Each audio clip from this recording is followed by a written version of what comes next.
अब आइए हम देखते हैं कि अरबों की सांस्कृतिक स्थिति क्या थी। सांस्कृतिक स्थिति में हम अध्ययन करेंगे विद्या, वैज्ञानिक ज्ञान व साहित्यिक प्रगति। साहित्य के क्षेत्र में कौन कौन सी पुस्तकें लिखी गई और वास्तुकला, धर्म,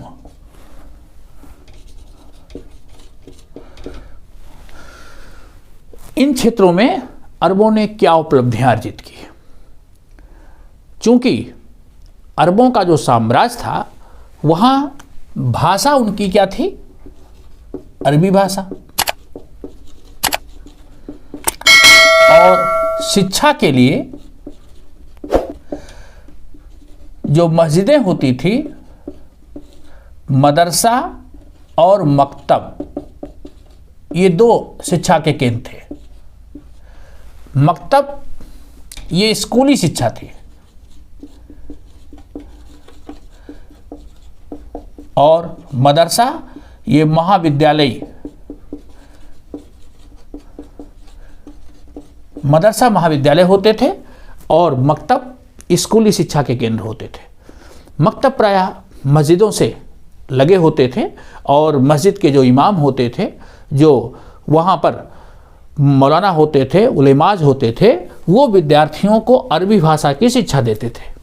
और हायर स्टडीज़ के लिए, उच्च शिक्षा के लिए विद्यार्थी ऐसे मदरसों में जाते थे जहाँ उनको अरबी भाषा का साहित्यिक ज्ञान कराया जाता था। तो शिक्षा अरबी भाषा में होती थी।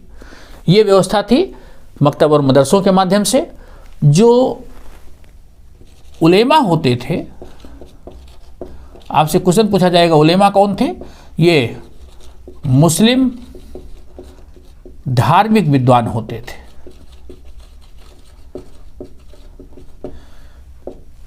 इनका काम शरीयत की व्याख्या करना,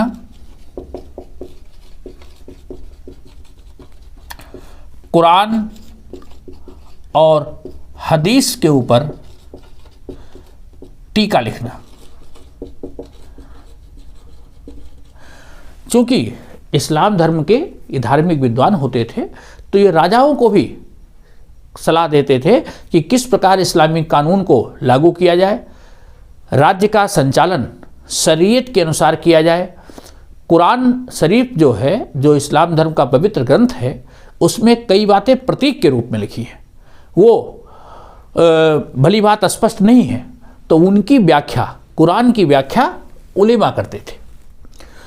ये कुरान के ऊपर, हदीस के ऊपर मोहम्मद साहब का जो आचरण था, मोहम्मद साहब के जो कार्य थे, मोहम्मद साहब के जो कथन थे, उनको हदीस में रखा गया है। कुरान तो ईश्वरीय पुस्तक है, ऐसी मान्यता है कि वो आसमान से नाजिल हुई। हदीस मोहम्मद साहब के कार्य, व्यवहार, उनके कथन, उसका संग्रह है। ये ध्यान रहे, शरीयत इस्लाम धर्म के कानून की पुस्तक है। इस्लामी जो कानून है वो उत्तराधिकार से संबंधी है, विवाह से संबंधी है, सामाजिक कानून है, इनका उल्लेख शरीयत में है। ठीक है। और शरीयत जो लिखी गई है, शरीयत का निर्माण कैसे हुआ, इसे भी समझ लीजिए। कुरान, शरीयत में जो बातें हैं, कुरान, हदीस, कियास और इजमा, इन चार चीज़ों से शरीयत का निर्माण हुआ है। कुरान में जो बातें हैं उनको शरीयत में रखा गया है। मोहम्मद साहब ने जो कार्य किए, जो उन्होंने कहा, जो उनका कार्य व्यवहार था, उसके आधार पर शरीयत का निर्माण किया गया है। कियास तर्क के द्वारा और अनुमान के द्वारा, और इजमा सदृशता के आधार पर। जब इस्लाम अरब से बाहर दूसरे देशों में भी फैल गया, तो उन देशों में जो व्यवस्था थी, उन देशों में जो कानून थे, उस कानून के आधार पर जो कानून बनाए गए उसको शरीयत में रखा गया। तो कियास या इजमा, तर्क और अनुमान, इजमा जो है सदृशता। तो इन आधारों पर शरीयत का निर्माण किया गया है। तो उलेमा ये सारे कानून की व्याख्या करना और धार्मिक मामलों को देखने वाले इस्लामी विद्वान होते थे, और इनका काम कुरान और हदीस की टीकाएं लिखना, राजा को सलाह देना, शरीयत के सिद्धांतों का पालन करवाना, धार्मिक और नैतिक जिम्मेदारी इनकी थी। इस्लाम धर्म में जो कानूनी व्यवस्था थी मुख्य रूप से 4 विधि वेत्ता थे, और इसके द्वारा जो इस्लामी कानून है, इस्लामी कानून की 4 शाखाएं, इस्लामी कानून की 4 शाखाएं हैं। Melchi,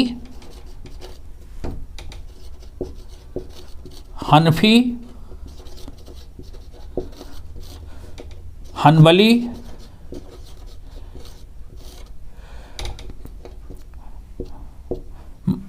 number 1, number 2, number 3, number 4 Shafi. ये 4 स्कूल थे, 4 कानून की विद्यालय थे, और इनका नाम जो विधिवेत्ता थे, ऐसे कानून के ज्ञाता थे, इनके नाम पर पड़ा। इन इस्लामी कानून की शाखाओं का नाम, जो कानून के ज्ञाता थे, इनको फ़कीह कहते हैं, इन फ़कीहों के नाम पर पड़ा। इसमें से जो हनफी विचारधारा थी ये उदार विचारधारा थी, और हनबली ये सबसे ज़्यादा रूढ़िवादी विचारधारा थी, सबसे कठोर इस्लामी कानून की ये शाखा थी। तो इन 4 स्कूल ऑफ जो लॉज थे, इसके आधार पर इस्लामी कानून लागू किए गए। ओके, अब जो इस्लाम धर्म के धार्मिक विद्वान थे, जो इस्लाम के पैरोकार हुआ करते थे, और जो शासक होते थे खलीफात, वो लोगों ने इस्लाम का जो विकास किया, दूर दूर तक साम्राज्य विस्तृत किया, इस्लामी कानून स्थापित किया, और बहुत से लोगों को धर्मांतरण करके उन्होंने इस्लाम धर्म के अंदर लाने के लिए अपना पुरजोर प्रयास किया। और यही कारण था कि इस्लाम का विकास बहुत तेज़ी से हुआ, संसार के सबसे आधुनिक धर्मों में से एक, लेकिन उसका प्रचार प्रसार इन्होंने बहुत तेज़ी से जोर दबाव बना करके युद्ध के माध्यम से, तलवार के बल पर धर्मांतरण कराया। ओके, अब कौन कौन से विद्या के क्षेत्र में इन्होंने क्या प्रगति की, ये तो हो गई धार्मिक व्यवस्था। विद्या के क्षेत्र में क्या प्रगति हुई, ज्ञान विज्ञान के क्षेत्र में क्या प्रगति हुई, और साहित्य तथा वास्तुकला, इस संबंध में हम देखते हैं। इस्लाम जो था ज्ञान के क्षेत्र में, जब लोग शिक्षित हुए, मकतब और मदरसे में विद्यार्थियों ने साहित्यिक ज्ञान प्राप्त किया, तो साहित्य की विभिन्न विधाएं, गजल, गीत, कविता, या जिसको रुबाई कहा गया, इन सब विधाओं में जो विद्वान थे, जो शायर थे, इन लोगों ने लिखना चालू कर दिया। जो कवि और लेखक थे, उन लोगों ने अरबी भाषा में गज़ल लिखे, रुबाइयाँ लिखी, गीत लिखे, और गीत लिखने की एक विशेष शैली मसनवी, मसनवी लंबी कविताओं को कहते थे। मसनवी शैली, लंबी कविताएं, इसका प्रचलन हुआ। जो कविताएं लिखी गई उनके संग्रह को दीवान काव्य संग्रह को कहते हैं। कवियों की कविताओं को, गजल को दीवान के रूप में जो है प्रकाशित किया गया, उसको लिख करके उस को जल्दसाजी की गई उसकी, और इस प्रकार कविताओं को काव्य संग्रह के रूप में जो है लोगों तक पहुंचाया गया। रुबाई, रुबाई एक 4 पंक्ति का छंद होता था।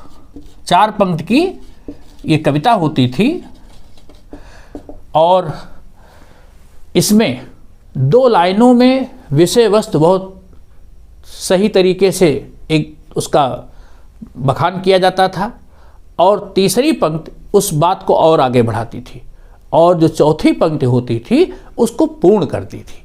4 पंक्ति में सब विषय वस्तु को स्पष्ट कर दिया जाता था।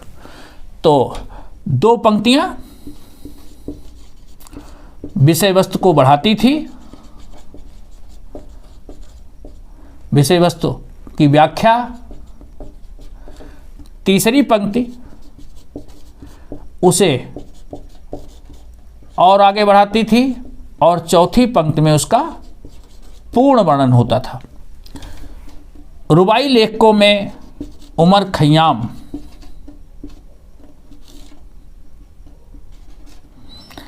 उमर खय्याम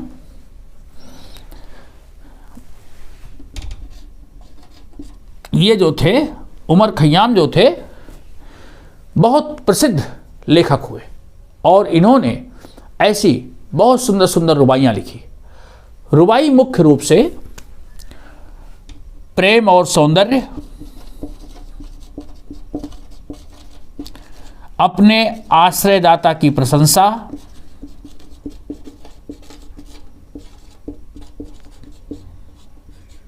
जो बड़े सामंत होते थे, राजा महाराजा होते थे, उनकी प्रशंसा के ऊपर प्रेम और सौंदर्य के विषय पर लिखी जाती थी। इसी प्रकार गज़ल भी प्रेम के विषय पर लिखी जाती थी। इस्लाम में प्रेम, शराब, ये सब कुछ ऐसे विषय थे जो वर्जित थे, लेकिन 8वीं 9वीं शताब्दी में जो साहित्यकार थे, इन साहित्यकार ने लोगों ने इन विषयों पर भी लिखना चालू किया। उलेमाओं को ये बात अच्छी नहीं लगती थी, लेकिन फिर भी ये ऐसे प्रगतिशील लेखक थे, इन लेखकों ने उन विषयों को भी छुआ जो लोगों को तो पसंद थे, लेकिन वो धार्मिक दृष्टि से वर्जित थे। एक लेखक हुआ अबू नुआस। अबू नुआस ने प्रेम के ऊपर, खास करके पुरुष प्रेम और शराब साकी, इसके ऊपर भी उसने कविताएं लिखी।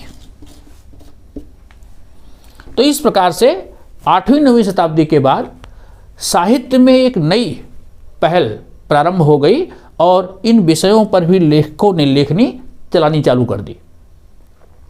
8वीं 9वीं शताब्दी में धर्म के क्षेत्र में क्या प्रगति हुई, इसको देख लेते हैं। इस्लाम यहाँ के लोगों का धर्म था, जो मोहम्मद साहब और उसके बाद खलीफाओं के समय में बहुत प्रचारित किया गया। लेकिन 8वीं 9वीं शताब्दी तक आते आते इस्लाम धर्म में एक ऐसी शाखा का विकास हुआ जिसको सूफी कहते हैं। इस्लाम की एक शाखा है सूफी। ये लोग सर्वेश्वरवादी, त्याग तपस्या का जीवन जीने वाले और रहस्यवादी थे।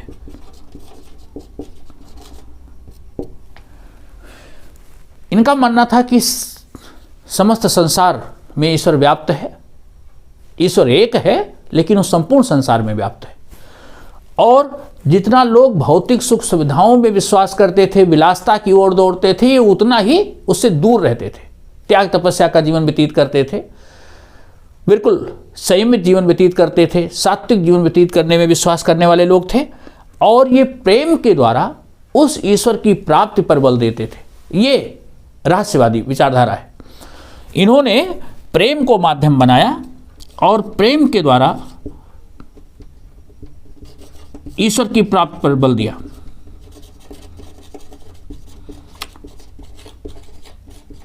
प्रेम के द्वारा ईश्वर प्राप्ति पर बल दिया। इनका कहना था कि एक सच्चे इस्लाम के भक्त का उद्देश्य ईश्वर में फना हो जाना है, ईश्वर में लीन हो जाना है। ये संगीत सभाएं आयोजित करते थे जिनको कि समा कहा जाता था, और उन संगीत सभाओं में वाद्य यंत्रों के माध्यम पर, वाद्य यंत्रों के द्वारा संगीत की स्वर लहरी गूंजती थी और ये लोग मस्त होकर के ईश्वर के ध्यान में डूबते थे। ये इनका साधना का तरीका था। किसी प्रकार का कोई कर्मकांड नहीं। जो इनके गुरु होते थे, शेख, पीर या उनको मुर्शीद कहा जाता था, और इनके जो आश्रम होते थे उनको खानकाह कहते थे। यहाँ पर शाम को ऐसी संगीत सभाएं होती थी जिसको कि समा कहा जाता था। रोशनी जला करके सब लोग वाद्य यंत्रों की थाप पर नाचते थे, मस्त होकर के ईश्वर के ध्यान में डूबते थे।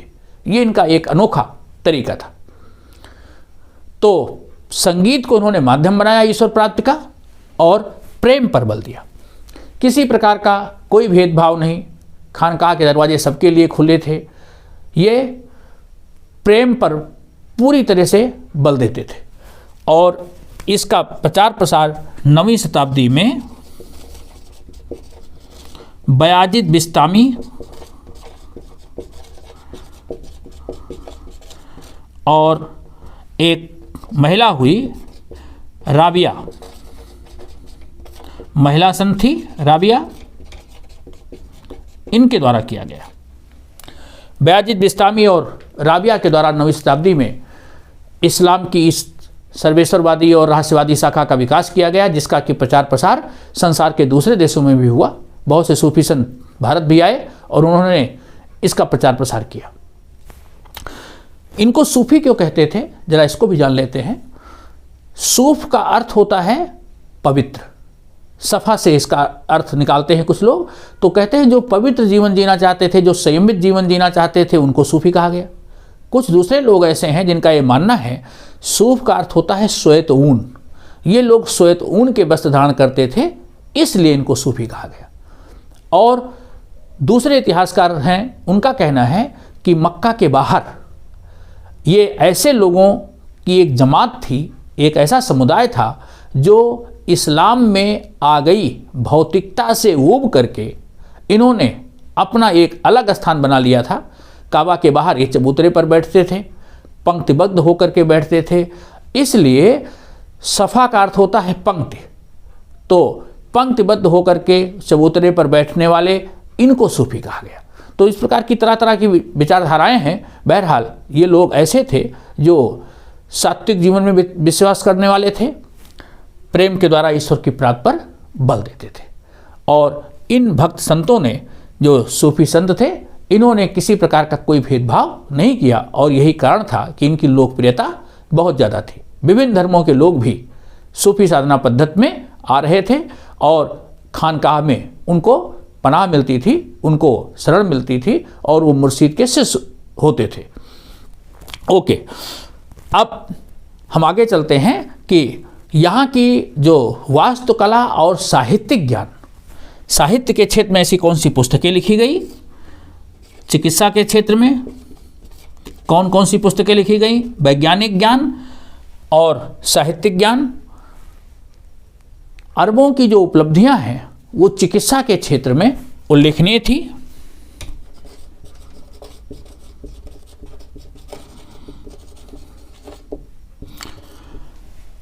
चिकित्सा विज्ञान की एक शाखा है जिसको कि आज हम यूनानी चिकित्सा पद्धति कहते हैं। वो यूनानी चिकित्सा पद्धति मूलतः अरबों की चिकित्सा पद्धति है, जिसको कि यूनानियों ने सीखा। बाद में यूनानियों से पूरे संसार में चिकित्सा पद्धति बहुप्रचलित हुई। तो अरब में एक चिकित्सा शास्त्री थे, उनका नाम था इब्न सीना। इब्न सीना, इन्होंने एक पुस्तक लिखी, अल कानून फिल तिब। अल कानून फिल तिब, इस पुस्तक में 760 प्रकार की औषधियों का उल्लेख मिलता है। इस पुस्तक में इन्होंने बताया कि हमारा जो शरीर है इसके ऊपर जलवायु का असर पड़ता है, स्वास्थ्य में जो कभी गिरावट आती है, विभिन्न प्रकार की बीमारियां होती हैं, उसके ऊपर जलवायु के साथ साथ आहार विज्ञान, हम जो भोजन लेते हैं, आहार विज्ञान, जलवायु, इसका क्या प्रभाव होता है स्वास्थ्य पर, इसका उल्लेख है। साथ ही साथ इन्होंने बताया कि ऐसे बहुत से रोग हैं जो संक्रामक हैं, एक दूसरे से छूत से फैलने वाले रोग हैं, जैसे चेचक का उल्लेख। चेचक जैसी बीमारी, आज कोरोना जैसी बीमारी जो संक्रामक बीमारी है, तो कई बीमारियां ऐसी हैं जो संक्रामक होती हैं, इसका उल्लेख इब्न सीना ने किया। ये इब्न सीना ही थे जिनको कि यूनान में एविसिन्ना, यूनानी इनको एविसिन्ना के नाम से जानते हैं, यूनान में इनको एविसिन्ना कहा गया। तो इस तरह इन्होंने 760 प्रकार की औषधियों का ज्ञान दिया। ये भी बताया कि आहार विज्ञान का किस प्रकार प्रभाव पड़ता है, जलवायु का क्या प्रभाव पड़ता है। तो ये चिकित्सा विज्ञान के क्षेत्र में इनकी एक उल्लेखनीय उपलब्धि। जो अरब के शासक हुए, खलीफाओं के समय में ज्ञान विज्ञान के विकास के लिए बड़ा प्रयास किया गया। जो विद्वान थे उनको दरबार में संरक्षण दिया गया। एक कवि थे रुद्की, समानी वंश के शासकों के समय में ये कवि, दरबारी कवि होते थे। इसी तरह खलीफा हारून रशीद के जो बेटे थे मामुन के समय बगदाद में एक पुस्तकालय स्थापित किया गया, जहां बहुत सी पांडुलिपियां उनको सुरक्षित किया गया। बायत अल हिकमा,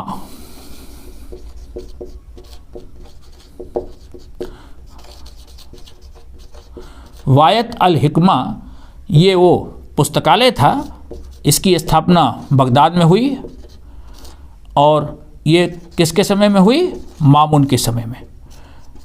उनका यह प्रयास था कि जो अरब का ज्ञान है, जो साहित्यिक पुस्तकें हैं, उनको सुरक्षित किया जाए और बहुत सी ऐसी पुस्तकें जो अरब की थी, जिसको कि यूरोप के लोग जानते थे, यूनानी लोग जानते थे, सीरियाई लोग जानते थे, वो यूनानी और सीरियाई भाषा में थी। उन यूनानी और सीरियाइयों की मदद से उसको फिर से अरबी में ट्रांसलेशन किया गया। तो ये एक बहुत बड़ा काम था, अपने ज्ञान को फिर से प्राप्त करना। तो यूनानी लोगों की सहायता से और सीरियाई लोगों की सहायता से बहुत सी पुस्तकों का अनुवाद भी कराया गया, जिससे कि अपना जो पुरातन ज्ञान है वो नष्ट ना होने पाए। ये अरबों की एक बड़ी उपलब्धि।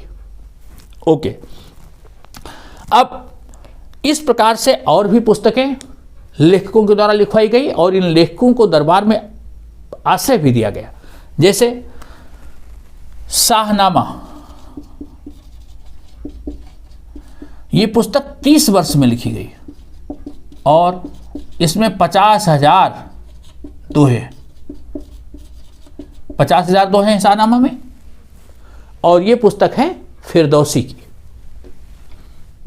इसके लेखक हैं फिरदौसी।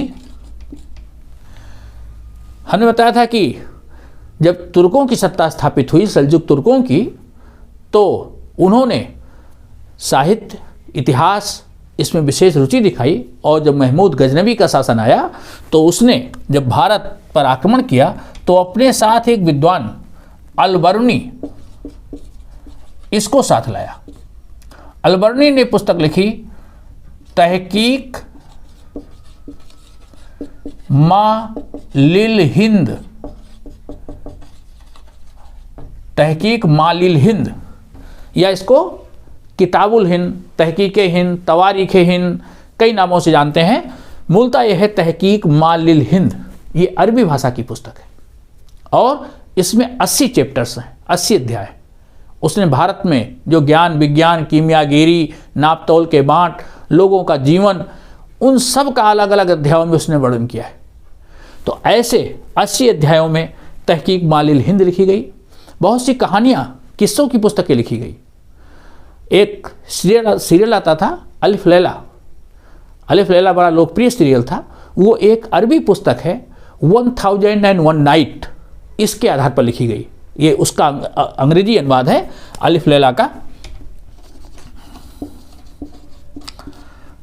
अलिफ लैला एक कहानी की पुस्तक है, उसका अंग्रेजी ट्रांसलेशन है 1001 नाइट्स। इसमें एक राजकुमारी होती है शहरजाद। शहरजाद द्वारा कही गई 1001 कहानियाँ हैं।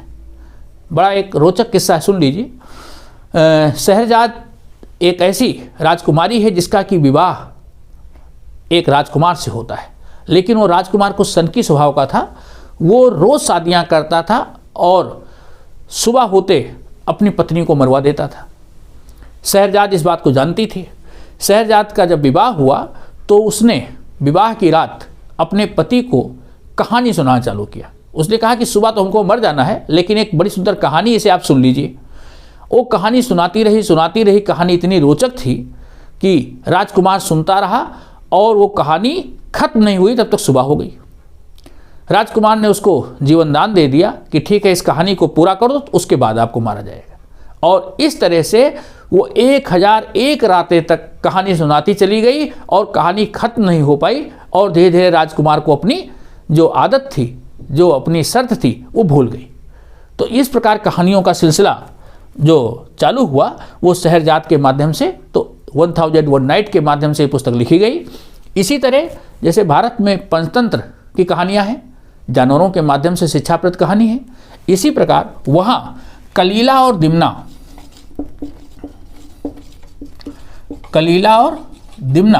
ये पुस्तक है जिसमें कि एक लोमड़ी है। उस लोमड़ के माध्यम से कहानियाँ लिखी गई हैं, पशुओं के माध्यम से शिक्षाप्रद कहानियाँ। हरीरी की मकामात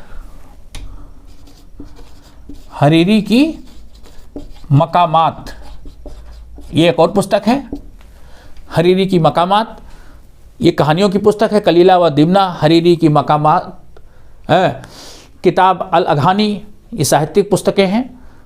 किताब मालिल हिंद। तो इस प्रकार से साहित्यिक, ऐतिहासिक, कहानियों की पुस्तकें, गीत और नज्म की पुस्तकें उस समय में लिखी गई। तो इसका प्रचुर साहित्य है। अब हम पढ़ेंगे कि वास्तुकला के क्षेत्र में क्या प्रगति हुई। वास्तुकला जो भवन निर्माण कला है अरबों की, उसको देखते हैं। अरबों ने भवन निर्माण कला की एक विशेष पद्धति का प्रचलन किया। वास्तुकला की विशेष शैली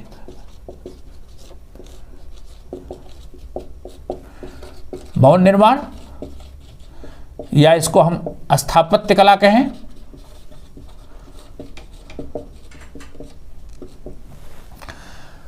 अरबों के समय में बनी हुई जो सबसे पहली इमारत है वो है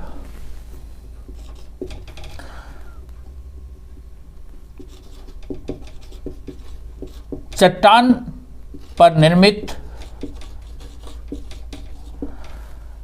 वो मस्जिद जो उम्मैद वंश के समय में बनाई गई।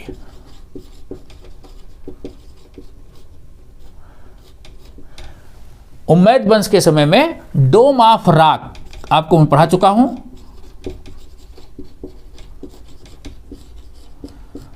डोम ऑफ रॉक का निर्माण किया गया अब्द अल मलिक के समय में। यह पहली इस्लामी वास्तुकला की बनाई गई इमारत थी और इस इमारत में गुंबद का प्रयोग किया गया, मेहराब का प्रयोग किया गया। इसी तरह अरबी स्थापत्य की एक विशेष शैली है मीनार। तो गुंबद, मेहराब और मीनार ये इस्लामी वास्तुकला की विशेषता है। अरवेस्क आर्यव्यस क्या है? आर्यव्यस इस्लामी जो पद्धति है उसमें दीवारों पर चित्र बनाना या मूर्तियां बनाना वर्जित था। इसलिए इन्होंने अपनी इमारतों की साज सज्जा के लिए जो कुरान की आयतें हैं, कुरान की आयतों को इन्होंने कलात्मक ढंग से उनको लिखवाया। इन कुरान की आयतों को देखो तो लगता है कि कोई बेल बूटा है, बल्लरी है, जबकि वो अक्षर होते हैं। उन अक्षरों को लिखने की एक विशेष शैली है। उनको इस तरह से चित्रात्मक ढंग से लिखा गया है जिससे वो चित्र या कुछ विशेष सजावट की वस्तु दिखती हैं। वो आर्यव्यस्क प्रणाली थी, वो कलात्मक ढंग से लिखने की शैली थी और ऐसे लिखने वाले खुशखत नवीस कहलाते थे, जो बहुत अच्छा से लिखते थे। खुशनवीसी ये अच्छे लेखन कला को कहते हैं। तो आर्यव्यस्क के माध्यम से ऐसी इमारतों को सजाया गया। बड़ी मस्जिदें बनाई गई। मस्जिदों में एक विशेष संरचना का अनुपालन किया गया। मस्जिद में काबा की ओर दीवार होती थी, उसमें गुंबद होते थे, मिंबर होता था जहाँ से काजी नमाज पढ़ाते थे। जो काजी होते थे वो तो न्यायाधीश होते थे, न्याय करने वाले। ऐसे जो मुफ्ती होते थे वो नमाज पढ़ाने का काम करते थे। मिंबर वो मंच होता था मस्जिद में जिस पर खड़े होकर के मुफ्ती नमाज पढ़वाता था। और किबला